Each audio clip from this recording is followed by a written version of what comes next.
வணக்கம்.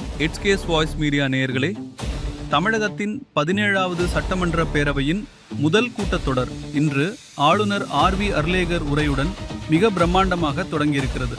புதிய அரசு பதவியேற்ற பிறகு நடக்கும் முதல் கூட்டத்தொடர் என்பதால் ஒட்டுமொத்த தமிழகத்தின் பார்வையும் இன்று சட்டமன்றத்தின் மீதுதான் இருந்தது.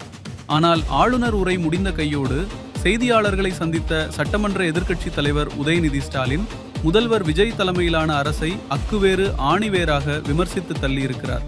இந்த ஆளுநர் உரை ஆளும் கட்சியினர் ரீல்ஸ் போடுவதற்கான கண்டென்ட் மெட்டீரியலாகத்தான் இருக்கிறது என்று உதயநிதி அடித்த கமெண்ட் இப்போது சோசியல் மீடியாவில் பயங்கர ட்ரெண்டாகி வருகிறது.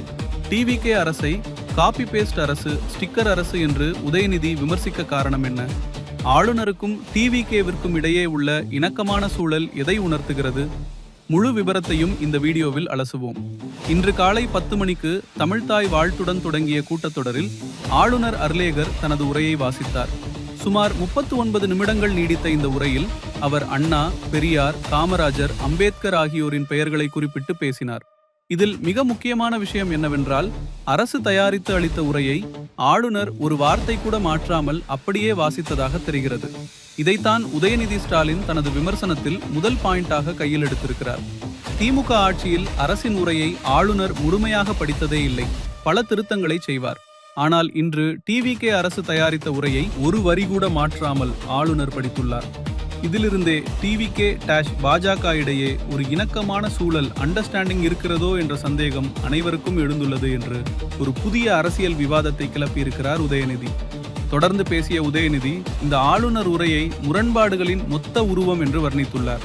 அவர் என்ன சொல்கிறார் என்றால், இந்த அரசு அமைந்து 1 மாதம்தான் ஆகிறது, இவர்களிடம் சொல்வதற்கு எந்த சாதனைகளும் இல்லை.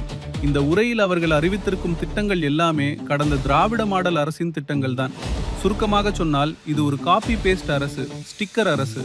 ஆளும் கட்சியினர் சோசியல் மீடியாவில் ரீல்ஸ் போடுவதற்கான கண்டென்ட் மெட்டீரியலாகத்தான் இந்த ஆளுநர் உரை இருக்கிறது என்று கிண்டல் அடித்துள்ளார். அது மட்டும் இல்லாமல் சமீபத்தில் டெல்லி சென்றிருந்த முதலமைச்சர் விஜய் நிதி ஆயோக் கூட்டத்தில் பங்கேற்று தமிழகத்தின் வளர்ச்சி குறித்து ஆஹா ஓஹோ என்று பேசியதை சுட்டிக்காட்டிய உதயநிதி, கடந்த 1 மாதத்தில் தமிழகத்தில் இவ்வளவு வளர்ச்சி ஏற்பட்டு விட்டதா என்ன? கண்டிப்பாக இல்லை. கடந்த ஆட்சியில் எங்கள் தலைவர் MK ஸ்டாலின் அவர்கள் பார்த்து ஏற்படுத்திய வளர்ச்சி அது என்று TVKவிற்கு கிரெடிட் போவதை தடுத்து நிறுத்தியுள்ளார். அடுத்ததாக தமிழகத்தின் சட்டம் ஒழுங்கு பிரச்சனையை மிக காரசாரமாக முன்வைத்தார் எதிர்க்கட்சி தலைவர். கடந்த 1 மாதத்தில் மட்டும் தமிழகத்தில் 175 பாலியல் வன்கொடுமைகளும் 4 சாதிய ஆணவ படுகொலைகளும் நடந்திருக்கின்றன. முதல்வர் விஜய் தேர்தல் பிரச்சாரத்தின் போது எங்கள் அரசை எவ்வளவோ குற்றம் சாட்டினார்.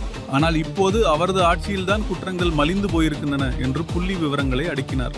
கடைசியாக முதல்வர் விஜயின் பழைய விமர்சனங்களுக்கு பதிலடி கொடுக்கும் விதமாக பக்கா சினிமா பாணியில் முதல்வரின் விமர்சனங்களை பார்க்கும்போது கண்ணாடியை பார்த்து பேசுறீங்க சார் என்கிற சினிமா காமெடி தான் நினைவுக்கு வருகிறது என்று அக்யூரேட்டாக தாக்கியுள்ளார் உதயநிதி. நேயர்களே, புதிய சட்டமன்றத்தின் முதல் நாளே எதிர்க்கட்சி தலைவர் உதயநிதி ஸ்டாலினின் இந்த அதிரடி பேச்சால் அரங்கம் சூடாகிவிட்டது. TVK அரசை ஸ்டிக்கர் அரசு என்று விமர்சித்திருப்பதும், ஆளுநரின் இணக்கமான போக்கை வைத்து பாஜக TVK பாசத்தை மறைமுகமாக குத்தியிருப்பதும் தமிழக அரசியலில் அடுத்தடுத்த விவாதங்களை உருவாக்கப் போகிறது என்பதில் சந்தேகமில்லை. இதை பத்தி நீங்க என்ன நினைக்கிறீங்க? உதயநிதி ஸ்டாலின் முன்வைத்த இந்த விமர்சனங்கள் சரியானவைதானா? ஆளுநர் உரையில் உண்மையிலேயே புதிய திட்டங்கள் இல்லையா? உங்களது கருத்துக்களை கீழே கமெண்ட்ல சொல்லுங்க. இந்த வீடியோ பிடிச்சிருந்தா லைக் பண்ணுங்க, ஷேர் பண்ணுங்க. நம்ம HKS வாய்ஸ் மீடியா சேனலுக்கு மறக்காம சப்ஸ்கிரைப் பண்ணுங்க.